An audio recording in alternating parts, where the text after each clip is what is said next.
The hearing will come to order. The committee has met and resolved the impasse in the following way. Professor Hill indicated on the telephone that she was prepared to have her statement released. But in further discussion with the committee and others involved, it has been determined that we will excuse temporarily Judge Thomas, and we will call momentarily as the witness Anita Hill. Anita Hill will be sworn and make her own statement in her own words, at which time we would then begin the questioning of Professor Hill, after which we will bring back Judge Thomas for questioning. Now the committee will stand in recess until, and I imagine it's only momentarily, as a professor will be here momentarily, but we'll stand in recess until she is able to take her seat, which should be a matter of a minute or so.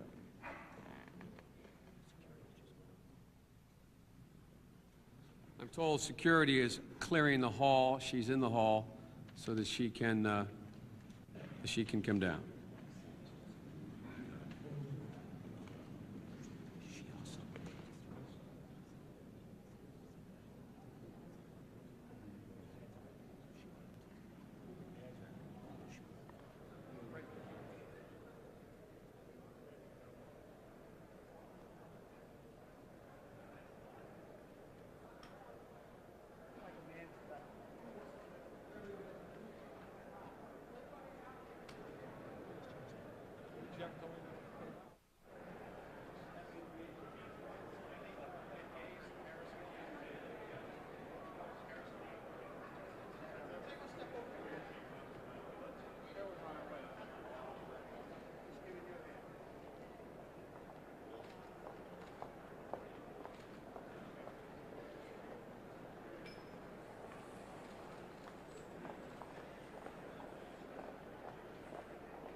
Welcome, Professor Hill.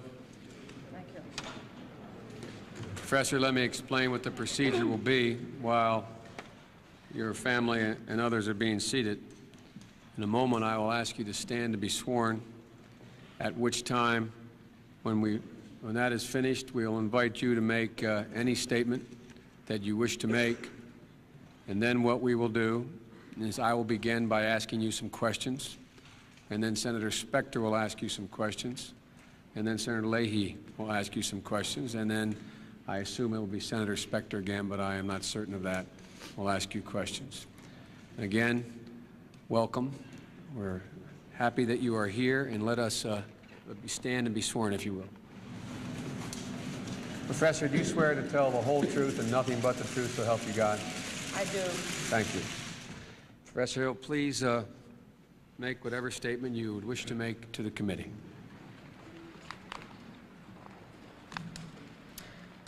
Mr. Chair. Excuse me, friend. I instruct the officers, do not let anyone in or out of that door while Professor Hill is making her statement.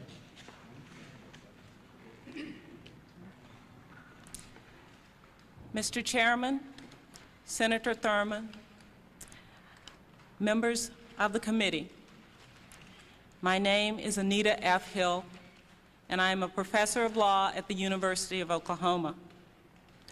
I was born on a farm in Okmulgee County, Oklahoma in 1956. I am the youngest of 13 children. I had my early education in Okmulgee County. My father, Albert Hill, is a farmer in that area. My mother's name is Irma Hill. She is also a farmer and a housewife. My childhood was one of a lot of hard work and not much money, but it was one of solid family affection as represented by my parents. I was reared in a religious atmosphere in the Baptist faith, and I have been a member of the Antioch Baptist Church in Tulsa, Oklahoma since 1983. It is a very warm part of my life at the present time. For my undergraduate work, I went to Oklahoma State University and graduated from there in 1977. I am attaching to this statement a copy of my resume for further details of my education. Thank you. I graduated from the university with academic honors and proceeded to the Yale Law School, where I received my JD degree in 1980. Upon graduation from law school, I became a practicing lawyer with the Washington, D.C. firm of Wald, Harkrader, and Ross. In 1981, I was introduced to now Judge Thomas by a mutual friend. Judge Thomas told me that he was anticipating a political appointment, and he asked if I would be interested in working with him. He was, in fact, appointed as Assistant Secretary of Education for Civil Rights. After he had taken that post, he asked if I would become his assistant, and I accepted that position. In my early period there, I had two major projects. The first was an article I wrote for Judge Thomas's signature on the education of minority students. The second was the organization of a seminar on high-risk students, which was abandoned because Judge Thomas transferred to the EEOC, where he became the chairman of that office. During this period at the Department of Education, my working relationship with Judge Thomas was positive. I had a good deal of responsibility and independence. I thought he respected my work and that he trusted my judgment. After approximately 3 months of working there, he asked me to go out socially with him. What happened next and telling the world about it are the two most difficult experiences of my life. It is only after a great deal of agonizing consideration and great number of sleepless nights that I am able to talk of these unpleasant matters to anyone but my close friends. I declined the invitation to go out socially with him and explained to him that I thought it would jeopardize what at the time I considered to be a very good working relationship. I had a normal social life with other men outside of the office. I believed then, as now, that having a social relationship with a person who was supervising my work would be ill-advised. I was very uncomfortable with the idea and told him so. I thought that by saying no and explaining my reasons, my employer would abandon his social suggestions. However, to my regret, in the following few weeks, he continued to ask me out on several occasions. He pressed me to justify my reasons for saying no to him. These incidents took place in his office or mine. They were in the form of private conversations which would not have been overheard by anyone else. My working relationship became even more strained when Judge Thomas began to use work situations to discuss sex. On these occasions, he would call me into his office for reports on education issues and projects, or he might suggest that because of the time pressures of his schedule, we go to lunch to a government cafeteria. After a brief discussion of work, he would turn the conversation to a discussion of sexual matters. His conversations were very vivid. He spoke about acts that he had seen in pornographic films involving such matters as women having sex with animals and films showing group sex or rape scenes. He talked about pornographic materials depicting individuals with large penises or large breasts involved in various sex acts. On several occasions, Thomas told me graphically of his own sexual prowess. Because I was extremely uncomfortable talking about sex with him at all, and particularly in such a graphic way, I told him that I did not want to talk about these subjects. I would also try to change the subject to education matters or to non-sexual personal matters, such as his background or his beliefs. My efforts to change the subject were rarely successful. Throughout the period of these conversations, he also from time to time asked me for social engagements. My reaction to these conversations was to avoid them by eliminating opportunities for us to engage in extended conversations. This was difficult because at the time I was his only assistant at the Office of Education, or Office for Civil Rights. During the latter part of my time at the Department of Education, the social pressures and any conversation of his offensive behavior ended. I began both to believe and hope that our working relationship could be a proper, cordial, and professional one. When Judge Thomas was made chair of the EEOC, I needed to face the question of whether to go with him. I was asked to do so, and I did. The work itself was interesting, and at that time it appeared that the sexual overtures which had so troubled me had ended. I also faced the realistic fact that I had no alternative job. While I might have gone back to private practice, perhaps in my old firm or at another, I was dedicated to civil rights work, and my first choice was to be in that field. Moreover, at that time, the Department of Education itself was a dubious venture. President Reagan was seeking to abolish the entire department. For my first months at the EEOC, where I continued to be an assistant to Judge Thomas, there were no sexual conversations or overtures. However, during the fall and winter of 1982, these began again. The comments were random and ranged from pressing me about why I didn't go out with him to remarks about my personal appearance. I remember his saying that someday I would have to tell him the real reason that I wouldn't go out with him. He began to show displeasure in his tone and voice and his demeanor, and his continued pressure for an explanation. He commented on what I was wearing in terms of whether it made me more or less sexually attractive.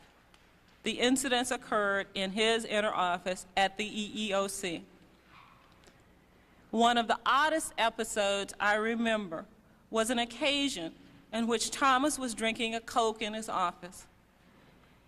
He got up from the table at which we were working, went over to his desk to get the Coke, looked at the can and asked, "Who has put pubic hair on my Coke?" On other occasions, he referred to the size of his own penis as being larger than normal, and he also spoke on some occasions of the pleasures he had given to women with oral sex. At this point, late 1982, I began to feel severe stress on the job. I began to be concerned that Clarence Thomas might take out his anger with me by degrading me or not giving me important assignments. I also thought that he might find an excuse for dismissing me. In January of 1983, I began looking for another job. I was handicapped because I feared that if he found out, he might make it difficult for me to find other employment, and I might be dismissed from the job I had. Another factor that made my search more difficult was that this was during a period of a hiring freeze in the government. In February 1983, I was hospitalized for 5 days on an emergency basis for acute stomach pain, which I attributed to stress on the job. Once out of the hospital, I became more committed to find other employment and sought further to minimize my contact with Thomas. This became easier when Allison Duncan became office director, because most of my work was then funneled through her, and I had contact with Clarence Thomas mostly in staff meetings. In the spring of 1983, an opportunity to teach at Oral Roberts University opened up. I participated in a seminar, taught an afternoon session in a seminar at Oral Roberts University. The dean of the university saw me teaching and inquired as to whether I would be interested in pursuing a career in teaching, beginning at Oral Roberts University. I agreed to take the job, in large part because of my desire to escape the pressures I felt at the EEOC due to Judge Thomas. When I informed him that I was leaving in July, I recall that his response was that now I would no longer have an excuse for not going out with him. I told him that I still preferred not to do so. At some time after that meeting, he asked if he could take me to dinner at the end of the term. When I declined, he assured me that the dinner was a professional courtesy only and not a social invitation. I reluctantly agreed to accept that invitation, but only if it was at the very end of a working day. On, as I recall, the last day of my employment at the EEOC in the summer of 1983, I did have dinner with Clarence Thomas. We went directly from work to a restaurant near the office. We talked about the work I had done, both at education and at the EEOC. He told me that he was pleased with all of it, except for an article and speech that I had done for him while we were at the Office for Civil Rights. Finally, he made a comment that I will vividly remember. He said that if I ever told anyone of his behavior, that it would ruin his career. This was not an apology, nor was it an explanation. That was his last remark about the possibility of our going out or reference to his behavior. In July of 1983, I left Washington, D.C. area, and I've had minimal contacts with Judge Clarence Thomas since. I am, of course, aware from the press that some questions have been raised about conversations I had with Judge Clarence Thomas after I left the EEOC. From 1983 until today, I have seen Judge Thomas only twice. On one occasion, I needed to get a reference from him, and on another, he made a public appearance in Tulsa. On one occasion, he called me at home, and we had an inconsequential conversation. On one occasion, he called me without reaching me, and I returned the call without reaching him, and nothing came of it. I have, on at least 3 occasions, been asked to act as a conduit to him for others. I knew his secretary, Diane Holt. We had worked together at both EEOC and education. There were occasions on which I spoke to her, and on some of these occasions, undoubtedly, I passed on some casual comment to then Chairman Thomas. There were a series of calls in the first 3 months of 1985, occasioned by a group in Tulsa, which wished to have a civil rights conference. They wanted Judge Thomas to be the speaker and enlisted my assistance for this purpose. I did call in January and February to no effect, and finally suggested to the person directly involved, Susan Cahall, that she put the matter into her own hands and call directly. She did so in March of 1985. In connection with that March invitation, Ms. Cahall wanted conference materials for the seminar, and some research was needed. I was asked to try to get the information and did attempt to do so. There was another call about another possible conference in July of 1985. In August of 1987, I was in Washington, D.C., and I did call Diane Holt. In the course of this conversation, she asked me how long I was going to be in town, and I told her. It is recorded in the message as August 15th. It was, in fact, August 20th. She told me about Judge Thomas's marriage, and I did say, congratulate him. It is only after a great deal of agonizing consideration that I am able to talk of these unpleasant matters to anyone except my closest friends. As I've said before, these last few days have been very trying and very hard for me. And it hasn't just been the last few days this week. It has actually been over a month now that I have been under the strain of this issue.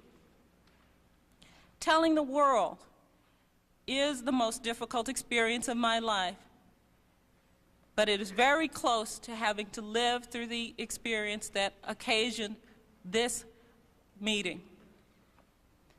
I may have used poor judgment early on in my relationship with this issue.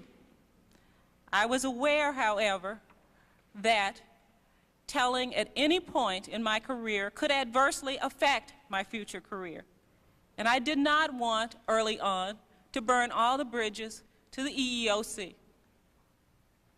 As I said, I may have used poor judgment. Perhaps I should have taken angry or even militant steps, both when I was in the agency or after I left it. But I must confess to the world that the course that I took seemed the better as well as the easier approach. I declined any comment to newspapers, but later when Senate staff asked me about these matters, I felt I had a duty to report. I have no personal vendetta against Clarence Thomas. I seek only to provide the committee with information which it may regard as relevant. It would have been more comfortable to remain silent. It took no initiative to inform anyone. I took no initiative to inform anyone. But when I was asked by a representative of this committee to report my experience, I felt that I had to tell the truth. I could not keep silent.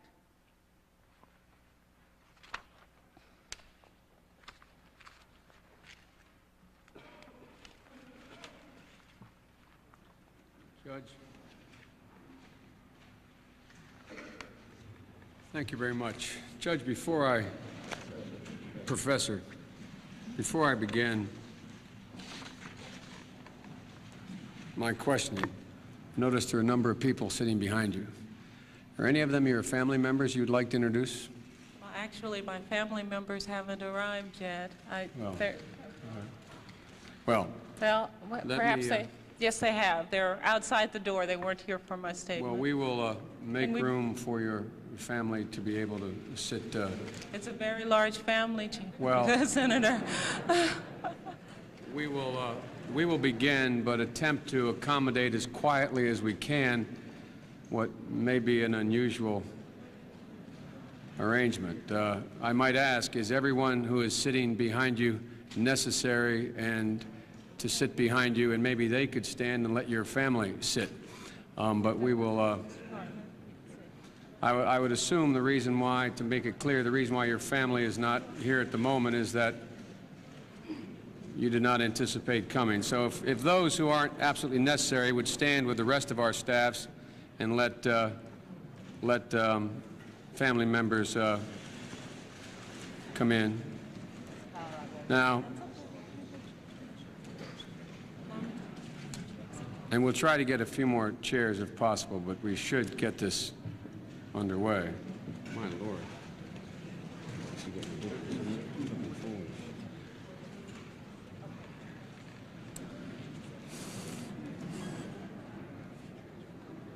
Will staff trying to get some chairs?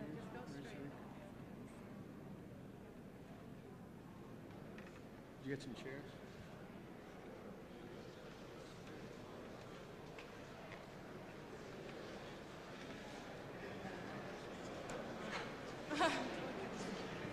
Staff just began to carry some chairs out over there so we can.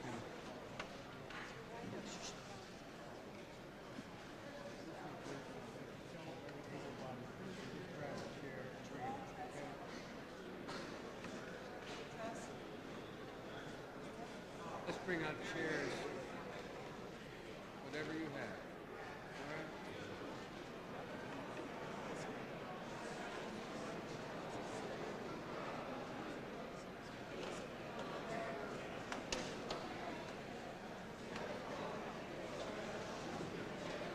I would ask. Well, you all can stand. We may at some point, Professor Hill, attempt to have to accommodate either your counsel and/or your family members with chairs down the side there. They need not all be up front here. We cannot completely reconfigure this situation, okay? Fine, we can put them in the back as well. Now, would you,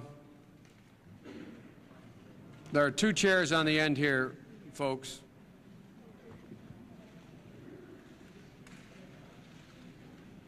We must get this hearing moving. Would there 2 chairs on the end here?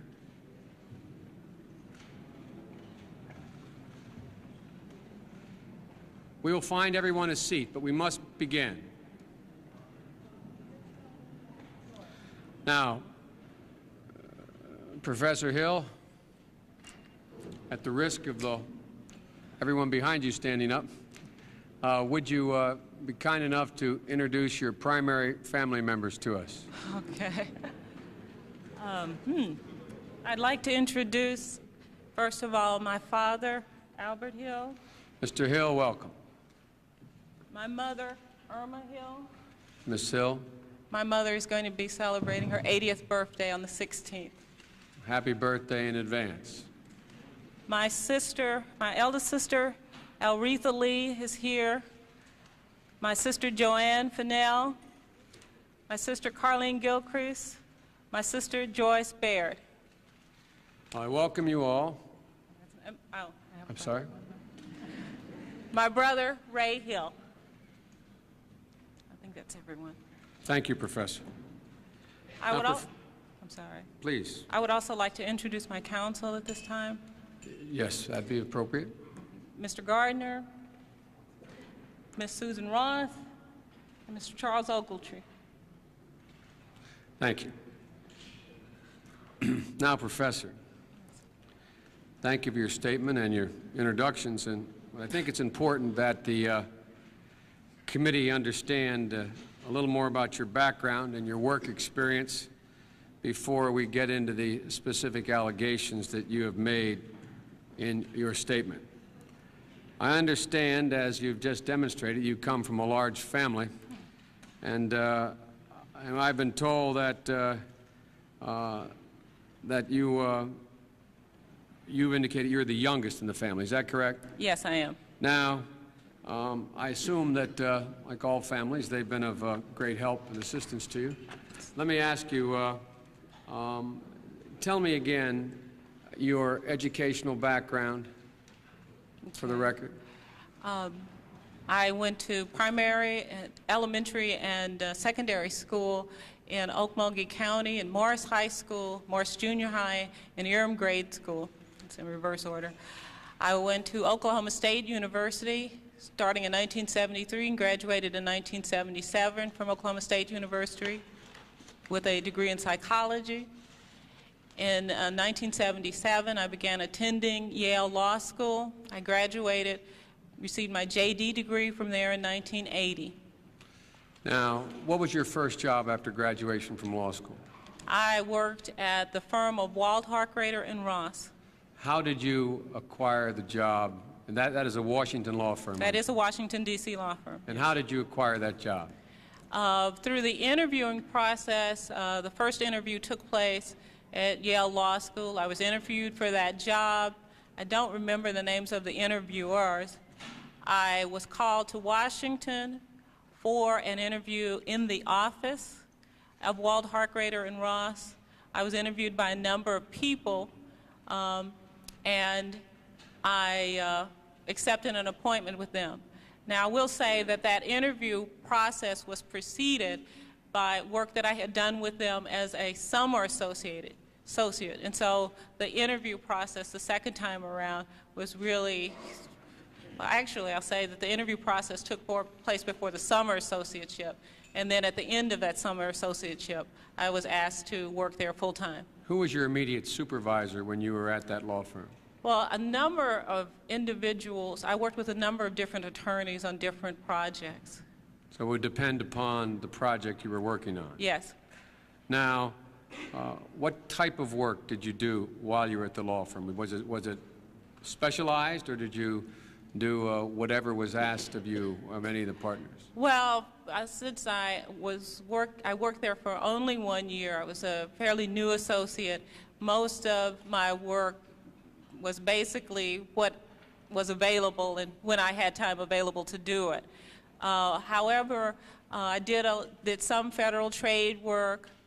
I did some environmental law work there, and I participated in the drafting of a manual on banking law while I was there. Now, did you decide you wanted to leave that law firm, or was it suggested to you? It was never. Did someone approach you and say there's another job you might like, or did you indicate that you would like to leave the law firm to seek another job? I was interested in seeking other employment. It was never suggested to me at the firm that I should leave the law firm in any way. How old were you at this time? At the time, I was 24 years old. Now, why were you dissatisfied at the law firm? Why did you want to leave? Well, I left the law firm because I wanted to pursue other practice other than basically the commercial practice, civil practice that was being done at the law firm. I was not dissatisfied with the quality of the work or the challenges of the work. I thought that I would be more personally fulfilled if I pursued other fields of the law. Now, again, were you approached as to the opportunity at the Department of Education, or were you aware that there was a potential opening and you sought it out? I spoke only with Clarence Thomas about the possibility of working at the... Excuse me. How did you get to Clarence Thomas? That is my question. I was introduced to him by a mutual friend. Was the mutual friend a member of the law firm for which you worked? Yes, his name is Gilbert Hardy. He was a member of the firm which I worked, Wald, Harkrader and Ross. So you had expressed to Mr. Hardy that you would like to move into government or move out of the practice. Were you specific in what you would wanted to do? I told him only that I was interested in pursuing something other than private practice. Now, some of the activities of the Office of Civil Rights at the time were pretty controversial. We heard testimony, in fact, about the fact the office was under a court order to change its practice for carrying out its duties, and some have suggested that Mr. Thomas had done an exemplary job in changing things. Some have suggested otherwise. Did the controversy surrounding the office detract from your interest in taking this job, or did you consider it? Oh, I certainly considered it. I considered the fact that there was talk about abolishing the office. I considered all of those things, but I saw this as an opportunity to do some work that I may not get at another time. Did you think this was a good job? Pardon me? Did you view this as a good job, or did you view this as an intermediate step? I viewed it as a good job, yes. Can you describe for the committee your duties, initial duties, when you arrived at the office of, at the Department of Education and doing in the civil rights area?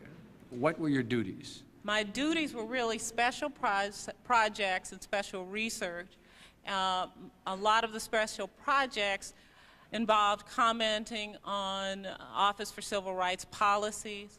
It involved doing research on education issues as they related to socioeconomic factors and so forth.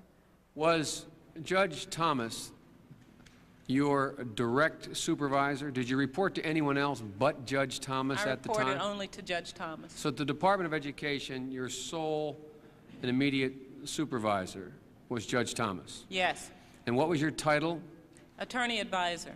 Attorney advisor. Yes. Now, did you have reason to interact with Judge Thomas in that capacity very often during the day? We interacted regularly. Did you attend meetings with Judge Thomas? I would attend some meetings, but not all of the meetings that he attended. Perhaps you'd be willing to describe to the committee what a routine workday was at that phase of your career in working with Judge Thomas. Well, I'm not sure that there were any such thing as a routine workday. Some days I would go in. I might be asked to respond to letters that Judge Thomas had received. I might be asked to look at memos that had come from the various offices in the Office for Civil Rights. If there was a meeting which Judge Thomas needed to attend, that he wanted someone there to take information or to help him with information, I might be asked to do that. Where was your office physically located relative to Judge Thomas's office? His office was set off down the hall from mine. Inside his set of offices, there was a desk for his secretary, and then his office was behind a closed door. My office was down the hall. It was separated from his office. Can you describe to us how it was that you came to move over to the EEOC with Judge Thomas? Well, my understanding, I did not have much notice that Judge Thomas was moving over to the EEOC. My understanding from him at that time was that I could go with him to the EEOC, that I did not have, since I was his special assistant, that I did not have a position at the Office for Education, but that I was welcome to go to the EEOC with him. It was a very tough decision because this behavior had occurred. However, at the time that I went to the EEOC, there was a period, or prior to the time we went to the EEOC, there was a period where the incidents had ceased. And so after some consideration of the job opportunities in the area, as well as the fact that I was not assured that my job at the education was going to be protected, I made a decision to move to the EEOC. Were you not assured of that because you were a political appointee, or were you not assured of it because, tell me why you felt you weren't assured of that? Well, there were two reasons, really. One, I was a special assistant of a political appointee, and therefore I assumed and I was told that that position may not continue to exist. I didn't know who was going to be taking over the position. I had not been interviewed to become the special assistant of the new individual. I assumed that they would want to hire their own, as Judge Thomas had done. In addition, the Department of Education at that time was scheduled to be abolished. There had been a lot of talk about it, and at that time it was truly considered to be on its way out. And so, for a second reason, I could not be certain that I would have a position there. Now, when you moved over to EEOC, can you recall for us, to the best of your ability, how that offer came about? Did you inquire of Judge Thomas whether or not you could go to EEOC? Did he suggest it? Do you recall? I recall that when the appointment at the EEOC became firm, that I was called into his office, and I believe Diane Holt was there too. And Diane Holt was his secretary at Education. We were there, and he made the announcement about the appointment and assured us that we could go to the EEOC with him. Now, when you went to EEOC, what were your duties there at EEOC? Well, my duties were really varied because it was a much larger organization. There were so many more functions of the organization. My primary duties were to the office, of being the liaison to the Office of Congressional Affairs and the Office of Review and Appeals, so that I reviewed a number of the cases that came up on appeal to make certain our office had given proper consideration. I acted as a liaison to the press, sometimes for the chairman's office through Congressional Affairs and Public Relations. I had some additional responsibilities as special projects came along. Did you have as much occasion to interact personally with Judge Thomas at EEOC as you had with him at the Department of Education? No, we were much busier. We were all much busier, and the work that we did was work that did not necessarily require as much interaction. A lot of times at the Education Department, the work required some, there were policy decisions that were to be made, and we were trying to do an evaluation of the program. So there was more interaction at that time. At EEOC, there were just projects that had to get out, and so there was less of an opportunity for interaction. Who was your immediate supervisor at EEOC? At the EEOC, initially, Clarence Thomas was my immediate supervisor. After a period, Allison Duncan was appointed to be the director of the staff. Initially, the staff consisted of 2 special assistants, myself and Carlton Stewart. The staff eventually grew to a larger number of assistants, and Allison Duncan was brought up from the legal counsel's office to take control of that situation. Now, how long were you at EEOC with Judge Thomas before Allison Duncan became the chief of staff? I don't recall. Once she became the chief of staff, is she the person who gave you assignments most often and to whom you reported most often? That's right. Occasionally at the staff meeting, assignments would be given out, but that was held only one day of the week. So during the rest of the week, when things came up, Allison was in charge of giving out assignments. Now, did the judge's chief of staff report directly to him, or did she have an intermediate supervisor? No, she reported directly to him, as I understand. Who prepared your performance evaluations? I understood that Judge Thomas prepared the performance evaluations.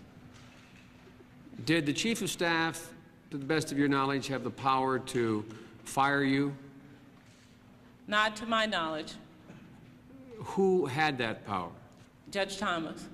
Was there anyone else at EEOC that you believe possessed that power? No, not for that office. Was Judge Thomas then still your ultimate boss and the boss of the entire office? Yes. Now, was there any routine workday at EEOC that you could describe for the committee? Actually, most of the work that we did, unlike at Education, most of the work was responding to internal memos instead of responding to things that had come from outside. There were many more of those because there were many more offices. And so each of us who were responsible for a certain area would respond to a memo or write up a memo to be sent to the chairman for his response.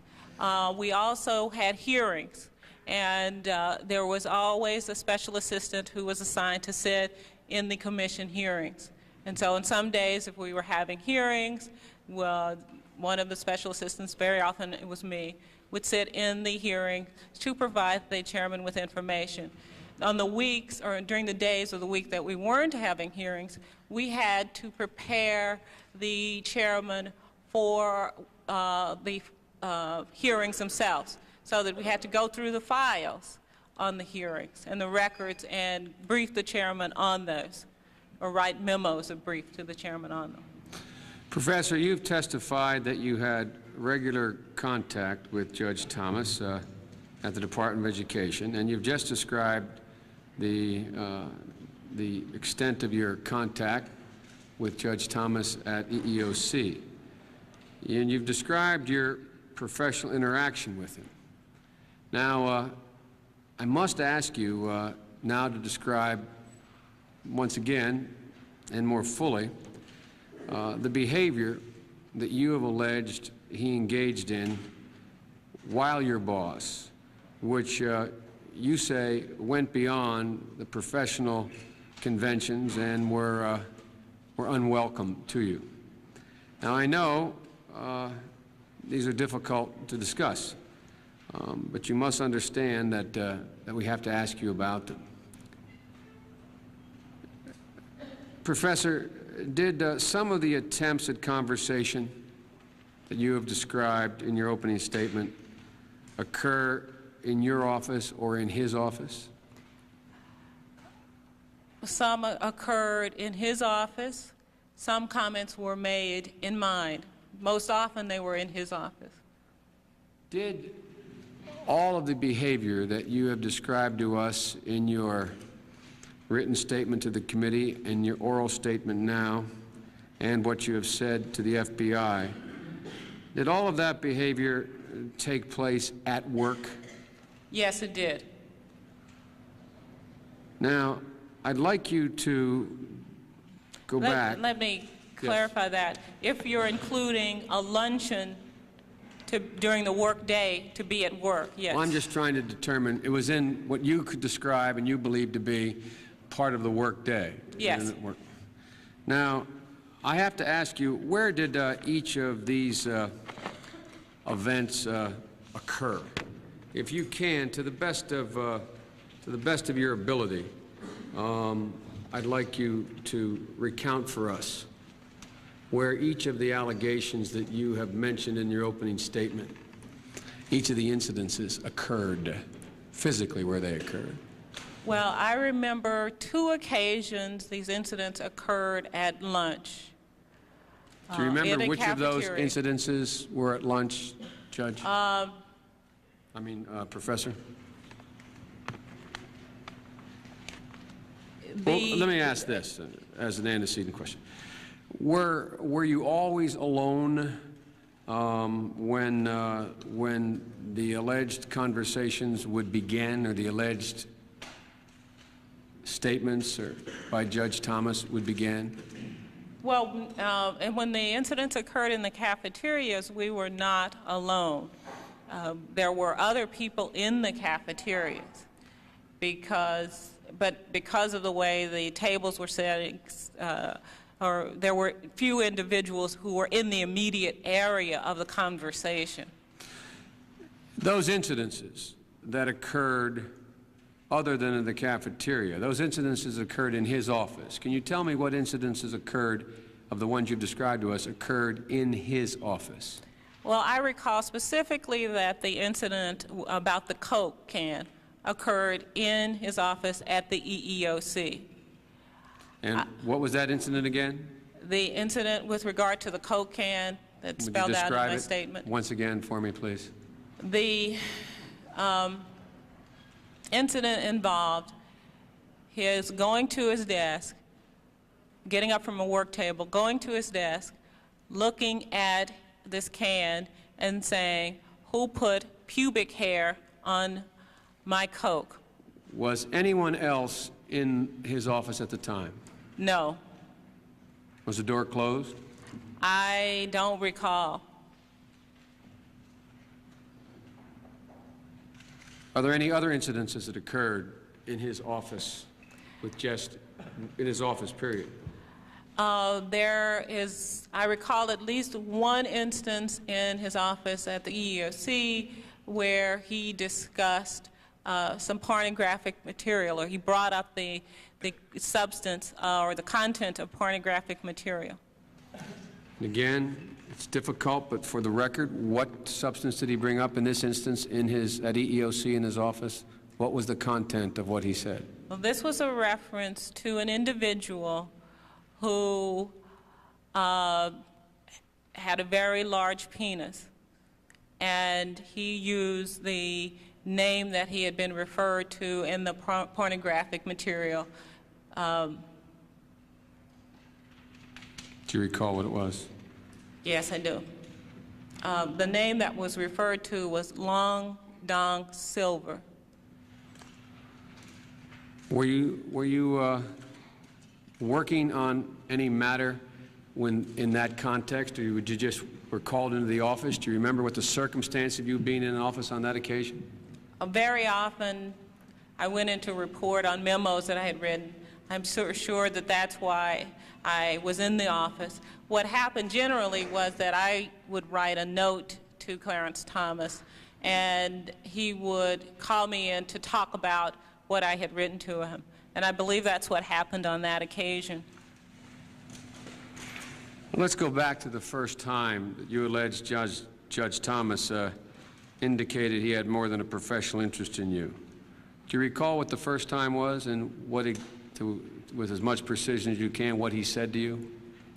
As I recall, it either happened at lunch or it happened in his office when he said to me very casually, "You ought to go out with me sometime." You ought to, or you are to? You ought to.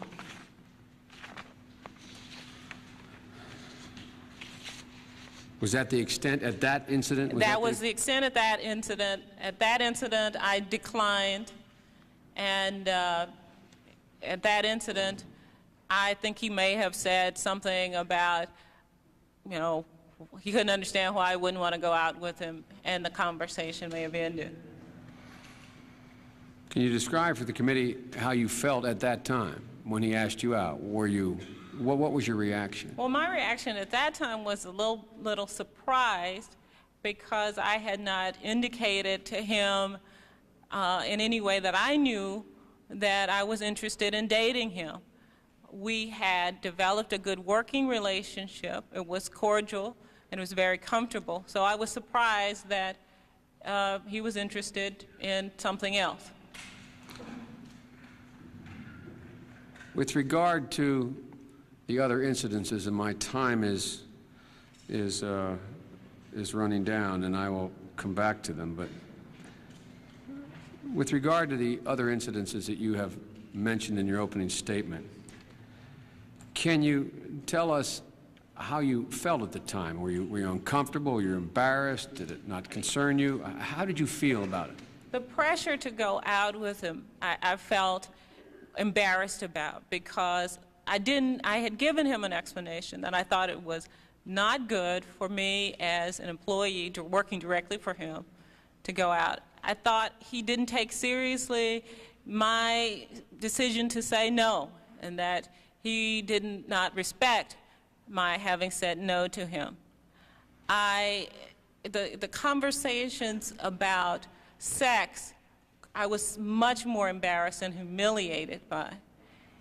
The two combined really made me feel sort of helpless in a job situation, because I really wanted to do the work that I was doing. I enjoyed that work. But I felt that that was being put in jeopardy by the other things that were going on in the office. And so I was really, really very troubled by it. and distressed over it. Can you tell the committee what was the most embarrassing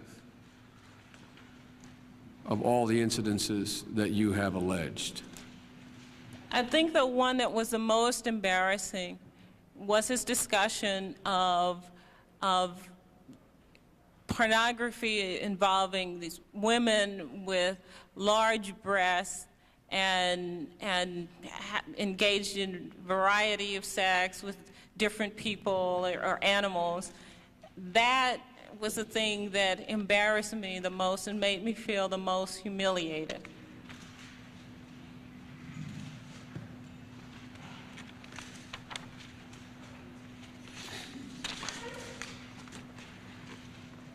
If you can, in his words, not yours, in his words, can you tell us what on that occasion he said to you? You have described the essence of the conversation. In order for us to determine, well, can you tell us in his words what he said? I really cannot quote him verbatim. I can remember something like, you really ought to see these films that I've seen, or this material that I've seen. This woman has this kind of breast, or a breast that measure this size, and they've got her in there with all kinds of things. She's doing all kinds of different sex acts, and you know, that kind of, those were the kinds of words where he expressed his enjoyment of it and seemed to try to encourage me to enjoy that kind of material as well. Did he indicate why he thought you should see this material? No.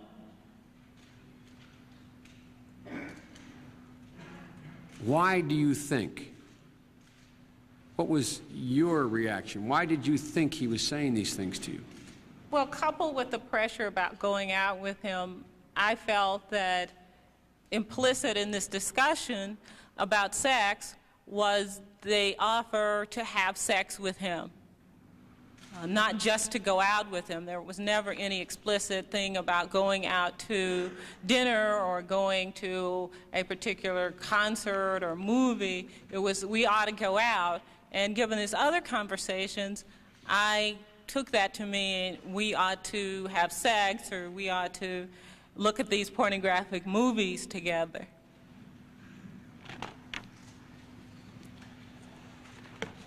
Professor, at your press conference, one of your press conferences, you said that the issues that you raised about Judge Thomas, you referred to it as an ugly issue. Is that how you viewed these conversations? Yes, they were very ugly. They were very dirty. They were disgusting.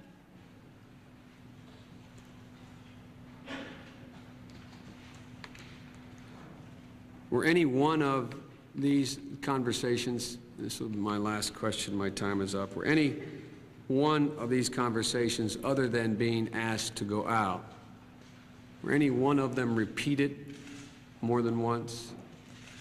The same conversation, reference to? The reference to his own physical attributes was repeated more than once, yes. Now again, for the record, did he just say, I have great physical capability and attributes, or was he more graphic? He was much more graphic. Can you tell us what he said? Well, I can tell you that he compared his penis size. He measured his penis in terms of length, those kinds of comments.